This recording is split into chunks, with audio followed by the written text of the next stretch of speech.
Hey guys, and welcome to Should You Buy It, where all we do is talk a little bit about the game and whether or not we think it's worth the cost.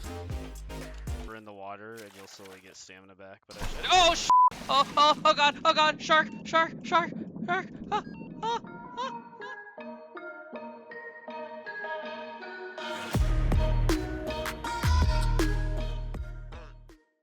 In this episode, we'll be playing SCUM, the open-world survival game with zombies, mechs, PvP, and a ridiculous amount of character stat management. So the first question we always cover in these videos is what stage of development is the game in? And in this case, SCUM is currently in early access and available on PC for $35. SCUM is currently an early access title, but it has come a long way from when it was originally released to the public. They have added quite a bit of content for you to enjoy and have a large variety of customized servers for you to play on. In SCUM, you will most likely be playing on a server, and just like Rust, there are official servers with all the default settings, but there are also player-hosted servers with many different settings. Not too long ago, they even allowed server owners to create safe zones while still having the server be a PvP server. If you want a PvP-only server with tons of zombies but no mechs and an insane amount of loot, then that is something that's available. The great thing about SCUM servers is there is just about every kind of server that you might want to play on out there. Now for the purposes of this review, we are going to be talking about the relatively standard servers with little to no settings change from the base game, as in our eyes, that's the way the developers designed the game to be played. Let me just get this out of the way and say that yes, there are some not so appropriate things shown in SCUM, but don't worry, as the game does make sure to give you the option to blur it all out.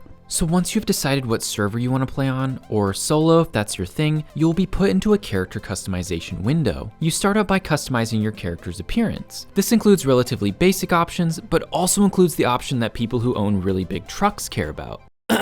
After you are done with that, you will then customize the important parts of your character in the skills window. This is where you can put different points into different skills to increase your proficiency with them. These include things like melee weapons, rifles, survival, engineering, camouflage, awareness, and much more. A lot of these will drastically impact your character and how good they are at certain things. To give you an example, if you have absolutely no driving skill and attempt to drive a car, you're going to stall out your vehicle constantly. Skills in SCUM are one of the game's main focuses and differences from many of its competitors in the survival genre. Rather than unlocking blueprints or leveling up, you simply get better at things as you do them. This means if you are constantly trying to pick locks, your skill in thievery is going to go up. This also means that the category that skill is in will also go up. For an example, if you level up your melee weapon skill, then your overall strength rating will increase, which will then increase the amount of weight that you can carry.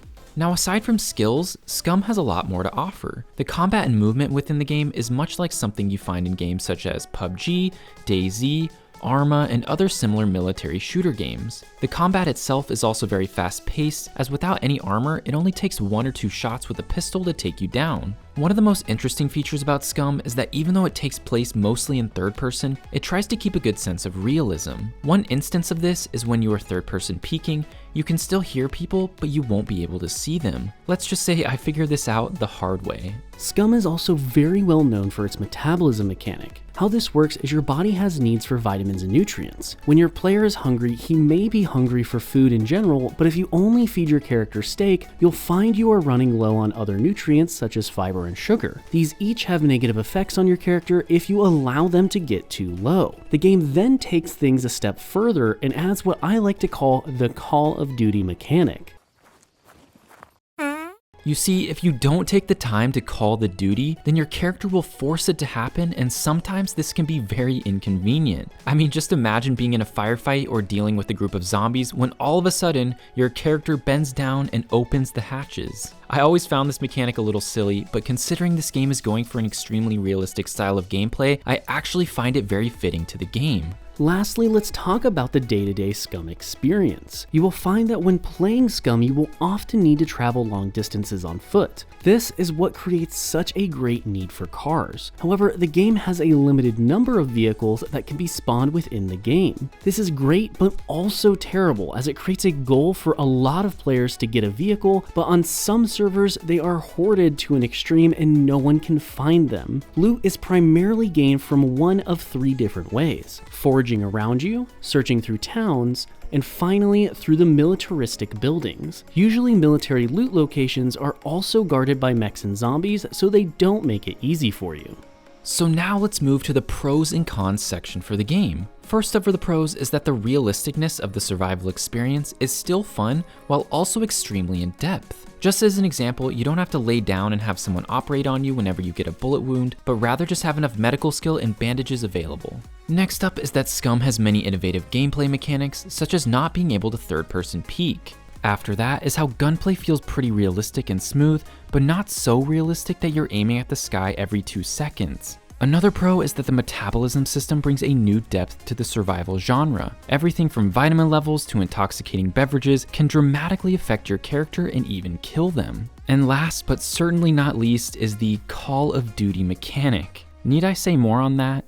Now for the cons. First up is the fact that the game currently still suffers from cheaters, especially on official servers. However, this can be avoided by going to community servers with active admins. Just know that it is a thing and it is a concern, as it is in most survival games, but if you take the time to go to active servers with active admins on them, usually this won't be too much of a problem. The next con is that the game is susceptible to lag. What I mean by this is if you're running around in a town, you might notice that characters are teleporting around a little bit, and that's due to high ping. Now, once again, there are servers that prevent this from happening as they have restrictions on how high your ping's allowed to be, but just note that if you're playing on official servers, you're probably going to see some people from the other side of the world teleporting around in weird ways. Finally, for the cons is that the melee combat is just a bit rough, and to be honest here, it feels like when you swing even with something like a baseball bat or a fist, it kind of just goes right through your target. There's really no sense of contact when you hit something, even though the game tries to convey that. So just note, when you are in melee, it can be a little bit weird and finicky to play with, and it doesn't feel that great,